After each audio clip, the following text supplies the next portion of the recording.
உன்னை கோடு என்னை தருவேன், இதுதான் காதலடி.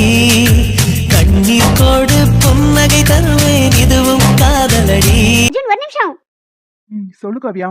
இன்னைக்கு உனக்கு எக்ஸாம் ஸ்டார்ட் ஆகுதுல, அதான் ஆல் தி பெஸ்ட் சொல்லிட்டு போலான்னு வந்தேன். சரி சரி சொல்லிட்டல, கிளம்பு. என்ன நீ என்ன விரட்டுறதுலயே இருக்கா? வேற என்னடி பண்ண சொல்றேன்? நான் இப்ப என்ன பண்ணாலும் பிரச்சனையா தான் ஆகுது. நீ வேற வந்து வந்து பேசுற. உங்க அம்மா பார்த்து மறுபடியும் பிரச்சனை பண்ண போறாங்க. ஓ, எங்க அம்மாக்கெல்லாம் பயப்படுற ஆளா நீ? எங்க அம்மாக்கு தெரியாம எங்க வீட்டுக்கே வந்து என்ன பாப்ப? இப்ப என்னாச்சு உனக்கு? அப்ப இருந்த நிலைமை வேற, இப்ப இருக்கிற நிலைமை வேற. அப்போ உன்ற ரூமுக்குள்ளேயே என்ன பாத்திருந்தாலும், ஏன் இதுக்கு முன்னாடியே பாத்திருக்காங்க, எதுவும் தப்பா எடுத்துக்க மாட்டாங்க. ஆனா இப்போ நீயும் நானும் சும்மா நின்னு பேசினா கூட அவங்க பார்வைக்கு அது தப்பா தானே தெரியும். தெரிஞ்சா தெரிஞ்சுட்டு போட்டோம். அதுக்காகலாம் உன்னை என்னால பார்க்காம இருக்க முடியாது. சொல்ற பேச்ச ஒழுங்கா கேளுடி. என்ன மறந்துட்டு போய் உன்ற வேலையை பாரு. திரும்ப திரும்ப இதையே சொல்லிக்கிட்டு இருந்தா அப்புறம் என்ன பண்ணுவேன்னு தெரியாது. அன்னைக்காவது தற்கொலை பண்றதா சொன்னேன். இன்னைக்கு உன்னை குத்தி கொலையை பண்ணிடுவேன்.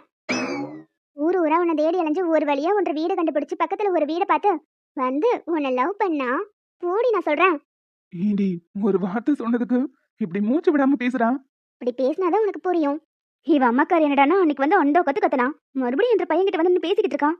இவளுக்கு இன்னைக்கு ஒரு கூடு கொடுத்தாதான் அமைதியா போவா. அம்மா காவியா, உனக்கு கொஞ்சமாவது அறிவு இருக்கா இல்லையா? என்ன ஆண்டி, அறிவு இல்லைனா கொஞ்சம் கொடுக்க போறீங்களா? என்ற பையனை நீ பார்க்க வந்தனால தானே உங்க அம்மாக்காரி அந்த பேச்சு பேசிட்டு போனா மறுபடியும் வந்து நிக்கிற. ஏதோ என் பையன் உன்னை ரேப் பண்ண பார்த்த மாதிரி என்ன கத்து கத்துனா. நீ என்னடானா மறுபடியும் என்ற பையனை தேடி தேடி வந்துகிட்டு இருக்க. இங்க பாரு, நான் தான் உன்னை ரொம்ப பிடிக்கும்னு சொல்லி என் பையனை விரும்ப சொன்னேன். ஆனா இப்ப சொல்றேன், என் பையனுக்கு வேற இடத்துல பொண்ணு பார்த்துட்டு வந்தாச்சு. உனக்கும் தெரியும்னு நினைக்கிறேன். ஒழுங்கா ஒதுங்கி போயிரு, அதான் உனக்கும் நல்லது. வேணும்னா நட்டு வைக்கிறதுக்கும் வேண்டானா புடுங்கி போடுறதுக்கும் இது என்ன மரமா? காதல் ஆண்டி, காதல் ஆலமரம் மாதிரி. வேரோட பிடுங்க நினைச்சாலும் அந்த வேர் எங்கேயாவது ஒரு இடத்துல இருந்துட்டே தான் இருக்கும். அதே மாதிரிதான் எங்க காதலும். அதை யாராலையும் அழிக்க முடியாது. உங்களாலையும் அதை புடுங்கி எரியவே முடியாது. பேச்செல்லாம் நல்லா தான் பேசுறேன். படிச்ச புள்ளலாம் அதான் வாய் இவ்வளவு நீளுது. நல்ல வேலை, இப்பவே உன்னை பத்தி நல்லா தெரிஞ்சு போச்சு. இந்த காதல் கத்திரிக்காய் புடலங்க அவெல்லாம் விட்டு போட்டுட்டு போய் உன் வேலையை பாரு. பேசுறதெல்லாம் நின்று அமைதியை கேட்டுட்டு இருக்கிறதுக்கு நான் ஒண்ணு உங்க மூத்த மருமக திவ்யா கிடையாது, காவியா. நான் யாரை லவ் பண்ணணும், யார் லவ் பண்ணக்கூடாது அதெல்லாம் நீங்க சொல்லாதீங்க. ஒன்னு மட்டும் நல்லா புரிஞ்சுக்கோங்க. அர்ஜுனுக்கு நான், எனக்கு அர்ஜுன். அதை யார் நினைச்சாலும் மாத்த முடியாது. என்னடி வாய் நீளுது? இல்லையே, ஒரே அளவுல தானே இருக்க என் அர்ஜுன். ஏய், உங்க ரெண்டு பேர் பஞ்சாயத்துல என்ன ஏண்டி கோத்து விடுற? மாமியாரும் மருமகளும் ஒருத்தருக்கு ஒருத்தர் சண்டை போடும் போது புருஷனா இருந்து வேடிக்கை பார்க்க கூடாது, பொண்டாட்டிக்கு சப்போர்ட் பண்ணணும். டேய், என்னடா சொல்றாவ? அதெல்லாம் ஒண்ணும் இல்லைங்கம்மா. இப்ப எதுக்கு அவளை நின்னு கத்திக்கிட்டு இருக்கீங்க? உள்ள போங்க. டேய், நேத்துக்கு வந்தவளுக்காக என்னைய எடுத்து பேசுறியா நீ? இங்கத்த இந்த டைலாக் மட்டும் நீங்க மாத்தவே மாட்டீங்களா? திவ்யா அக்கா கிட்டயும் ஆதிமாமா கிட்டயும் இதே தான் பேசுறீங்க. இப்ப எங்க கிட்டயும் இதே தான் பேசுறீங்க. என்னது திவ்யா அக்கா ஆதி மாமாவா? என்னடி புதுசா உறவலம் கொண்டாடுற? அர்ஜுன் கட்டிக்கு போறேன்னா நீங்க எனக்கு என்ன முறை வேணும்? அத்தை முறை தானே. அப்போ உறவு முறைன்னு கரெக்ட் தானே. அப்புறம் என்ன? அப்புறம் அத்தை, நானும் என்ற புருஷனும் கொஞ்ச நேரம் நின்று தனியா பிரைவசியா பேச வேண்டியது இருக்கு. கொஞ்சம் போறீங்களா? என்னது புருஷனா? டேய், என்றா இதெல்லாம்? நீங்க தானமா சொன்னீங்க காவியா மாதிரி நல்ல பொண்ணு நம்ம வீட்டுக்கு மருமகளா வந்தா நல்லா இருக்கும்னு. டேய், இவ அமைதியா இருக்கிறத பார்த்து தப்பா எடை போட்டுண்டா. எப்பா சாமி, என்ன வாய் பேசுறான்? நீங்க பாருமா காவியா, ஒழுங்கு மரியாதையா என்ற பையனை விட்டுட்டு போயிரு. அவ்வளவுதான் சொல்லிட்டேன். சுபா, அர்ஜுன், உங்க அம்மாக்கு என்ன ஏதாவது ப்ராப்ளமா? நல்ல டாக்டரை கொண்டு போய் காட்டிட்டு வா. பேசினதே திரும்ப திரும்ப பேசிக்கிட்டு இருக்காங்க. எத்தனை முறை சொல்றது? நான் அர்ஜுனை விட்டுட்டு போக மாட்டேன், அர்ஜுன் என்ன விட்டுட்டு போக மாட்டான். அத்தை, நாங்க 2 பேரும் பேசணும், கொஞ்சம் உள்ள போங்க. இப்படிலாம் சொல்லிட்டு இருந்தா கேட்க மாட்டீங்க. இப்ப பாருங்க. என்ன பண்ண போறா? கருமு இதெல்லாம் பார்க்கணும் என்ற தலை எழுத்து.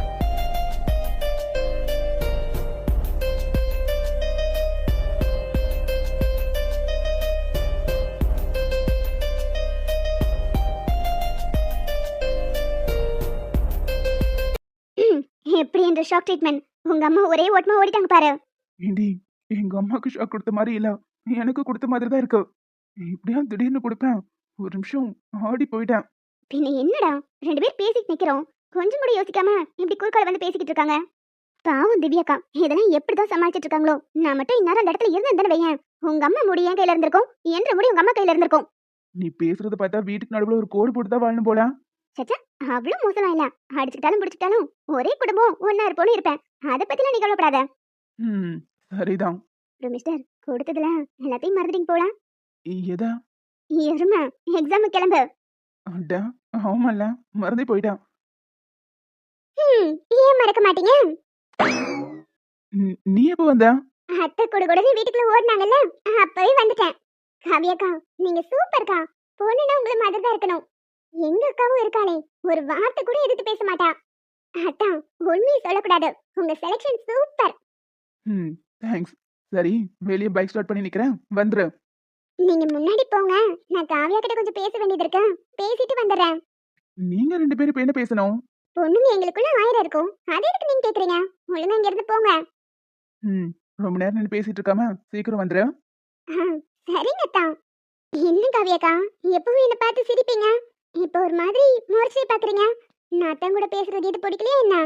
உன்னை போட்டேன்னு வையா, உன்னை போட்டேன்னு வை. அதெல்லாம் ஒண்ணும் இல்ல. சிரிக்கிற மாதிரி காரியத்தையா நீ பண்ணி வச்சிருக்க? நான் என்ன பண்ணேன்? அன்னைக்கு ராத்திரி கார்த்திக் உன்னை கொண்டு வந்து இறக்கி விட்டதையும் பார்த்தேன். நீங்க 2 பேரும் நின்று பேசிட்டு இருந்ததையும் கேட்டேன். என்ன விஷயம்? அந்த சத்யா பேச்சை நம்பி போதைக்கு அடிமையானல, அதை பத்தி தான் பேசிக்கிட்டு இருக்கேன். அக்கா, இந்த விஷயம் அர்ஜுன் அத்தானுக்கு அவங்கிட்டலாம் இன்னும் சொல்லல. சொல்லலாம் தான் நினைச்சேன். ஆனா அன்னைக்கு கார்த்திக் உங்ககிட்ட பேசினதை கவனிச்சேன். அவர் இந்த விஷயம் வெளியே வரக்கூடாதுங்கிறதுக்காக தான் ட்ரெஸ்ல கூட உன் பேரை சொல்லல. அதை வீட்டுல சொல்லி யாரையும் சங்கடப்படுத்த கூடாதுன்னு தான் விட்டுட்டேன். இங்க பாரு மகா, நீ ஒன்னும் சின்ன குழந்தை கிடையாது. காலேஜுக்கு போற, ஞாபகத்துல வச்சுக்கோ. அவன் இவன் ஆசை காட்டி பேசதான் செய்வான். அதுக்காக இவ்வளவு பெரிய விஷயத்துல போய் மாட்டிருக்க. அது அது வந்துங்கக்கா, நான் ஏதோ தெரியாம. சரி சரி, புரியுது. நீ இதை பத்திலாம் யோசிக்காத. இனிமே ரொம்ப கேர்ஃபுல்லா இரு. அதை சொல்றதுக்காக தான் இந்த பேச்ச ஆரம்பிச்சேன். சரிங்கக்கா. அப்புறம் நானும் உங்ககிட்ட ஒன்று சொல்லணும்னு நினைச்சேன். அர்ஜுனத்தா உங்க மேல உயிரியே வச்சிருக்காரு. அவ வேணும்னே தான் இப்படி பண்ணியிருக்கா. நம்ம தான் அதை கண்டுபிடிக்கணும். நானும் அதை பத்தி தான் யோசிச்சுட்டு இருக்கேன். கவலைப்படாத, நிச்சயமா ஏதாவது வழி கிடைக்கும். ம் சரிங்கக்கா. ஏற்கனவே அவளை நேரில் போய் பார்த்து பேசி முடிச்சுட்டு வந்துட்டாங்க.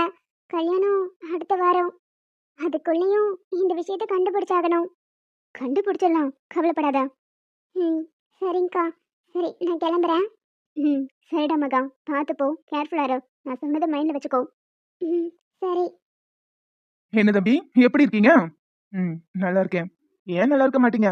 உங்க வீட்டு பையன் தப்பு பண்ணா சமரசமா பேசி எங்க வீட்டு பொண்ணு கல்யாணம் பண்ணிக்க வந்து நிக்கிறீங்க. அது எங்க வீட்டு பையன் தப்பு பண்ணிட்டா அவனை புடிச்சு ஜெயில போடுறீங்க. இப்ப எதுக்கு அந்த பேச்சு? அது முடிஞ்சு போன கதை. மகா கிட்ட அவன் தப்பா நடந்துக்கிட்டான், அதனால ஜெயில புடிச்சு போட்டோம். ஆனா அர்ஜுன் எந்த தப்பு பண்ணாதவன். உங்க பொண்ணுதான் ஏதோ நாடகம் ஆடுறான். தப்பா நடந்துதான், அது முடிஞ்சு போன கதை. இப்போ போதை பொருள் கொடுத்தான்னு சொல்லி அரெஸ்ட் பண்ணி உள்ள போட்டிருக்காங்களே, அதுக்கு என்ன பதில் சொல்ல போறீங்க? போதை பொருளா? என்ன? எனக்கு எதுவும் புரியல. என்ன தம்பி, எதுவும் புரியாத மாதிரி முழிக்கிறீங்க? என்ற பையன் சத்யா உங்க வீட்டு பொண்ணுக்கு போதை மருந்து கொடுத்து கிளப்புக்கு வர வச்சதெல்லாம் உங்க வீட்டுல யாரும் சொல்லலையா? இந்நேரம் அந்த பொண்ணும் உங்க ஃப்ரெண்டும் சொல்லிருப்பாங்கன்னு நினைச்சேன். ஏன் ஃப்ரெண்டா? அதான் உங்க கூட ஒருத்தன் தெரியறானே, உங்க பிசினஸ் பார்ட்னர் சதீஷ், அவன்தான். ஏதோ என்ற பையனை மட்டும் இதுல மாட்டி விட்டுட்டு உங்க வீட்டு பொண்ணோட பேரு பேப்பர்ல வராத அளவுக்கு பண்ணிட்டாரே. இவ்வளவு விஷயம் நடந்திருக்கா? எவ்வளவு தைரியம் இருந்திருந்தா உங்க பையன் எங்க வீட்டு பொண்ணுக்கு போதை மருந்து கொடுத்திருப்பான். தம்பி, முடிஞ்சு போன கதையை பத்தி இப்ப பேசி என்ன ஆக போகுது? இப்போ நடக்க போற கதையை பத்தி மட்டும் பேசுவோமா? என்ற பையன் இப்ப ஜெயில இருக்கான். அவனை பணபலத்தால என்னால வெளியே எடுக்க முடியும். ஆனா கேஸ் ரொம்ப ஸ்ட்ராங்கா இருக்கு. உங்க ஃப்ரெண்டு மனசு வச்சா மட்டும்தான் என்ற பையன் வெளியே வர முடியும். அதனால நீங்க என்ன பண்றீங்கன்னா, உங்க ஃப்ரெண்டு கிட்ட பேசி என் பையனை வெளியே வர வைக்கிறீங்க. எங்க வீட்டு பொண்ணா அவன் திரும்பவும் ஏமாத்த பாத்திருக்கான். அவனை நான் வெளியே கொண்டு வரணுமா? தம்பி போருங்க, இப்படி கோவப்பட்டா எப்படி?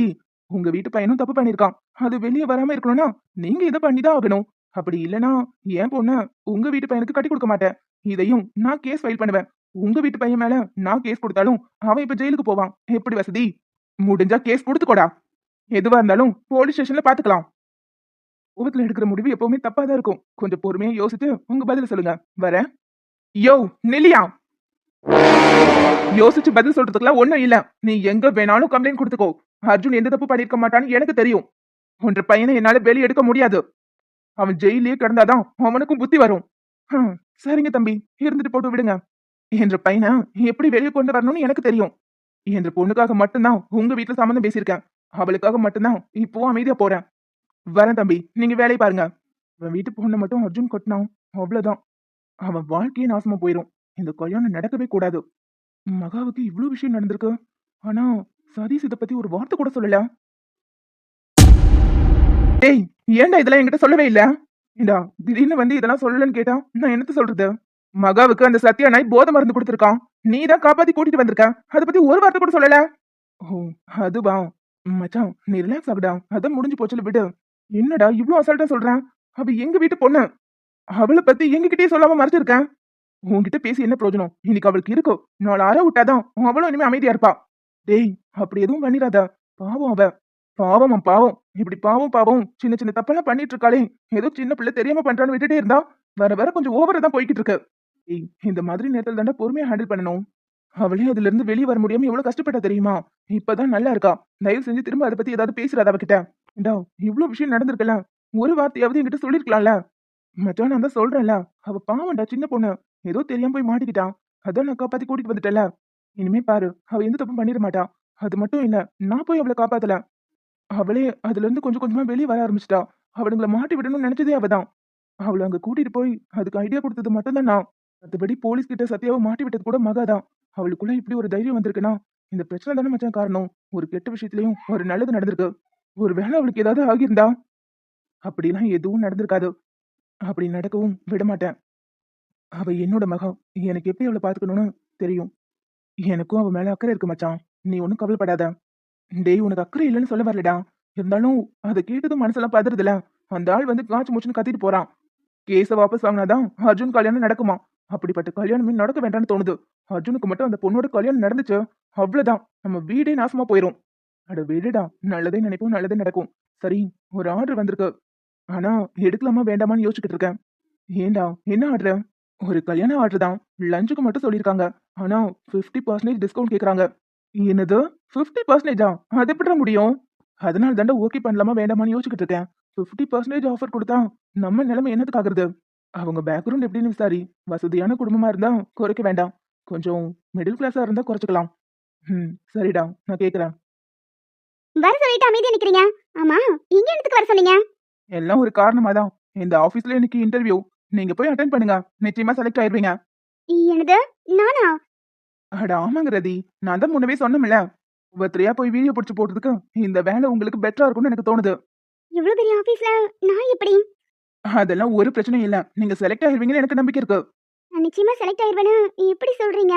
நீங்க ஏதோ ஃபைல் எல்லாம் எடுத்துட்டு வர சொன்னப்போ எனக்கு என்ன ஏதுனே புரியாம தான் வந்தேன். அட ஆமால, உங்க ஃபைல் எங்க? அது என்ற ஸ்கூட்டில இருக்கு, நான் எடுத்துக்கிறேன். ஆனா இன்டர்வியூக்கு நான் எதுவும் ப்ரிப்பேர் பண்ணாமே வந்துட்டேனே. இதெல்லாம் உங்களுக்கு எந்த பயமும் வேண்டாம். உள்ள வெள்ளை வேட்டி வெள்ளை சட்டை போட்டு சொக்கலிங்கம்னு ஒருத்தர் இருப்பாரு. அவர் யாரு? உங்களுக்கு தெரிஞ்சவரா? இந்த ஆபீஸ்ல பியூனா இது வேலை பார்க்கறாரா? இன்டர்வியூல கேக்குற கொஸ்டின் லீக் பண்ணி விட்டுருவாரா? இல்ல, இந்த பாலமுருகனை பெத்தவரு அவர்தான். உங்க அப்பாவா? உங்க அப்பா இவ்ளோ பெரிய ஆபீஸ்ல வேலை பார்க்கறாரா? அட இல்லங்க, இந்த ஆபீஸே அவரோட தான். அப்படின்னா நீங்க தான் இந்த ஆபீஸோட ஓனரா? நான் இல்லங்க, என்ற அப்பா. நான் இன்னும் படிச்சுட்டு தான் இருக்கேன். படிச்சு முடிச்சுட்டு அப்புறம் தான் ஆபீஸ்ல வந்து ஜாயின் பண்ண முடியும். ஃபர்ஸ்ட் டிகிரி முடிச்சதுமே அப்பா வந்து ஜாயின் பண்ண சொன்னாரு. நான் தான் முடியாதுன்னு சொல்லிட்டேன். எனக்கு கொஞ்சம் டைம் வேணும். இன்பலா, இவ்ளோ பெரிய ஆபீஸை விட்டு போட்டு நீங்க எதுக்கு என்ன படிக்கணும்? இங்க வந்து வேலைய பார்க்க வேண்டியதானே? ஏங்க, உங்களுக்கு என்ற நிலைமெல்லாம் புரியாது. இந்த சந்தோஷ் சுப்பிரமணியம் படம் பார்த்திருக்கீங்களா? அந்த படத்துல வர மாதிரி எங்க அப்பா இதை செய் அதை செய்யணும் ஒவ்வொன்னா சொல்லிட்டே இருப்பாரு. அதெல்லாம் நமக்கு ஆகாது. அதனாலதான் இந்த ஆபீஸ்க்குள்ள வராம இருக்கிறதுக்கு என்ன வழி பண்ணணுமோ அதை பண்ணிக்கிட்டு இருக்கேன். நீங்களே இப்படி சொல்லும்போது நான் எப்படி இங்க வேலை பார்க்கறது? இவருக்கு பையனா பிறந்தனால எனக்கு மட்டும்தான் இந்த பிரச்சனை. உங்களுக்கு ஒரு பிரச்சனையும் இருக்காது. நீங்க போய் உங்க பேரை சொல்லிட்டு இந்த ஆபீஸ்ல எனக்கு ஒரு வேலை போட்டுத்தாங்கன்னு கேளுங்க. உடனே மனசலகி வேலை போட்டு கொடுத்துருவாரு. அப்படியே உங்களுக்கு அப்பா அம்மா இல்ல, நீங்க தனியா தான் இருக்குங்கிற விஷயத்தையும் சொல்லிருங்க. அப்பதான் என் அப்பா மனசு இலகும். சரிங்க பாலா. அப்புறம் இன்னொரு விஷயம், யார் இங்க அனுப்பி விட்டான்னு சொன்னா என்ன சொல்வீங்க? உங்க பேரு தானே சொல்லணும். ஐயோ, என் பேர் மட்டும் சொல்லிவிடாதீங்க. அப்புறம் ரெஷ்யூம் கூட கையில வாங்க மாட்டாரு. அப்படியே வெளியே துரத்தி விட்டுருவாரு. என்னது, வெளியே துரத்திடுவாரா? எங்க உண்மையை சொல்லுங்க, இது உங்க ஆபீஸ் தானே? எங்க ஆபீஸ் தான். ஆனா என் பேர் சொல்லிடாதீங்க. அப்புறம் உங்களுக்கும் எனக்கும் ஏதாவது நினைச்சு அவர் பாட்டுக்கு ஏதாவது புரிஞ்சுப்பாரு. அதுக்காக தான் சொல்றேன். உங்களுக்கும் எனக்கும் நடுவுல ஏதாவதா? ஏதாவதுன்னா? அதாங்க, அது அதுனா எதுங்க? அது அது வந்துங்க, உங்களுக்கும் எனக்கும் நடுவுல ஏதாவது மேட்ரு ஓடிட்டு இருக்குன்னு யோசிச்சிரு பாருங்க. மேட்ரா? மேட்ருனா மேட்ரு இல்ல, லவ். ஓ, லவ்வா? அதெல்லாம் நமக்குள்ள வரதுக்கு சான்ஸ் இல்ல. சான்ஸ் இல்லையா? நீங்களும் நானும் ஒரு ஃப்ரெண்டுக்குள்ள எப்படி லவ் வரும்? அதெல்லாம் வரதுக்கு சான்ஸ் இல்ல. வரலைன்னா ஓகே தான். வந்தா நல்லா இருக்கும். என்னங்க பாலா? ஒன்னும் இல்லையே. இப்ப என்னமோ சொன்ன மாதிரி இருந்துச்சு, அதான் கேட்டேன். ஒன்னும் இல்ல. இன்டர்வியூ நல்லா அட்டெண்ட் பண்ணுங்க. All the best. தேங்க்யூ. நான் இப்ப வந்துடுறேன். என்னம்மா, என்ன வேணும்? சார், இங்க இன்டர்வியூ நடக்குதுன்னு கேள்விப்பட்டேன். இன்டர்வியூவா? அப்படிலாம் ஒண்ணும் இல்லையே. உங்ககிட்ட யார் சொன்னது? சார், இன்டர்வியூ நடக்குதுன்னு கேள்விப்பட்டு தான் சார் வந்தேன். அப்படிலாம் எதுவும் இல்லம்மா. உன்கிட்ட யார் சொன்னதுன்னு கேட்டேன். அது அது வந்துங்க சார், ஒருத்தங்க சொன்னாங்க, கேள்விப்பட்டு வந்தேன். ஐடி முடிச்சிருக்கேன்ற பேர் ரதிதேவி. எனக்கு அம்மா அப்பான்னு யாருமே இல்ல. வேலை தேடிட்டு இருக்கேன். ஓ! அப்படியா? இங்க வேக்கன்சி எதுவும் இல்லையேம்மா. It's okay sir. நான் ஏதோ ராங் இன்ஃபர்மேஷன் கேட்டுட்டு வந்துட்டேன்னு நினைக்கிறேன். நான் கிளம்புறேன் சார். ஆமாடி, இரும்மா. பொம்பள பிள்ளை வேலை தேடி வந்திருக்கேன். இல்லன்னு சொல்றதுக்கும் மனசு வரல. எனக்கு தெரிஞ்ச கம்பெனில ஏதாவது வேலை கீது இருந்தா சொல்றேன். இல்லன்னா ஒண்ணு பண்ணு. எனக்கு பிஏவா ஜாயின் பண்ணிக்கோ. ஆனா ஐடி படிச்சுட்டு பிஏ வேலை பார்க்கறதுல உனக்கு ஒண்ணும் பிரச்சனை இல்லையே. சார், எனக்கு அதெல்லாம் ஒரு பிரச்சனையும் இல்ல. எந்த வேலையா இருந்தாலும் நான் செய்வேன். என்னை பொறுத்த வரைக்கும் ஒரு வேலை நிரந்தரமா இருந்தா போதும். அப்படின்னா சரிம்மா. மாசம் ஒரு 25,000 ரூபாய் சம்பளம். மந்த்லி 25,000மா? பாலா சார் உண்மையை தான் சொல்லியிருக்காரு. இவர்கிட்ட சும்மா வந்து நம்ம பேரு சொன்னதுக்கே வேலை போட்டு கொடுக்குறாரு. என்னம்மா பார்த்துட்டே நிக்கிறேன். உனக்கு ஓகே தானே? அட என்னங்க சார் இப்படி கேட்டுட்டீங்க? நான் பார்த்துட்டு இருந்த வேலைக்கு இது எவ்வளவோ பரவாயில்ல. ரொம்ப தேங்க்ஸ் சார். சரிம்மா. மண்டேல இருந்து வந்து ஜாயின் பண்ணிக்கோ. சரிங்க சார். பாலா, பாலா, உங்க அப்பாவுக்கு உண்மையிலேயே பெரிய மனசுதான். நான் போனதும் என்ற பேரை மட்டும் தான் சொன்னேன். உடனே வேலை போட்டு கொடுத்துட்டாரு. என்னை பத்தி பெருசா விசாரிக்க கூட இல்ல. நான் தான் சொன்னேன்லங்க. எங்க அப்பாவுக்கு கொஞ்சம் இலகின மனசு. எல்லாருக்கும் இப்படிதான் உதவி செய்வாரு. ரொம்ப தேங்க்ஸ் பாலா. இதை நான் எதிர்பார்க்கவே இல்ல. அட பரவாயில்ல விடுங்க. இதுல என்ன இருக்கு? நீங்க அங்கேயும் அலைஞ்சிட்டு இருக்கிறதுல மனசுக்கு ரொம்ப கஷ்டமா இருந்துச்சு. அதான் ஒரு இடத்துல வேலை வாங்கி கொடுத்தா நீங்களும் உருப்படியா வேலையை பார்ப்பீங்கல்ல. கரெக்ட் தான். தேங்க்ஸ். It's okay. அப்புறம் வேலையெல்லாம் கிடைச்சிருக்கா? ட்ரீட் எதுவும் கிடையாதா? அதுக்கு என்ன ட்ரீட் தானே, வச்சிடலாம் வாங்க. சிக்னல் பக்கத்துல ஒரு பானிபூரி ஷாப் இருக்கு. அங்க போய் பானிபூரி சாப்பிட்டா அவ்வளோ டேஸ்டா இருக்கும். வாங்க போலாம்.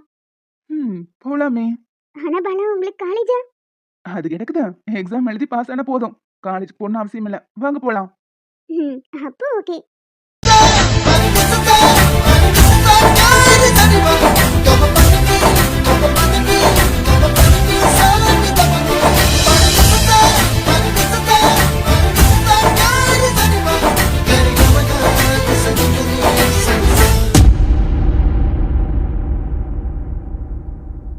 சதீஷ், உங்க கூட வேற யாரும் வரல? இல்ல ரகு. ஏன் என்னாச்சு? உங்க தலையில என்னைக்காவது அடிபட்டிருக்கா? அப்படி எதுவும் பெருசா ஞாபகத்துல இல்ல. ஆ, ஒரே ஒரு முறை பைக்ல இருந்து ஸ்கிட் ஆகி கீழே விழுந்திருக்கேன். Oh, okay okay. என்னாச்சு doctor? Anything serious? Yes Satish, சீரியஸான விஷயம்தான். ஆக்சுவலி உங்க தலையில பிளட் கிளாட் ஆயிருக்கு. அதை ஆப்ரேஷன் பண்ணி சரி பண்ணலனா உங்க உயிருக்கே கூட ஆபத்தா முடியலாம். நான் கொடுக்குற மெடிசன்ஸை ஃபாலோ பண்ணுங்க. ஆப்ரேஷன் டேட்டா நான் ஃபிக்ஸ் பண்ணி சொல்றேன். Okay doctor. ஆப்ரேஷன் பண்ணா சரியாயிரும்ல?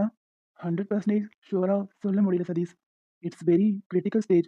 நான் சீனியர் டாக்டர் கிட்ட கன்சல்ட் பண்ணிட்டு உங்ககிட்ட சொல்றேன். ம் ஓகே டாக்டர். தேங்க்யூ. மனசு தளர விடாதீங்க. நம்மளை விட மேல ஒருத்தர் இருக்கான். நம்பிக்கை வச்சா நடக்காதது எதுவுமே இல்லை. அதனால நம்பிக்கையை மட்டும் விட்டுறாதீங்க. எல்லாமே நல்லதாவே நடக்கும்.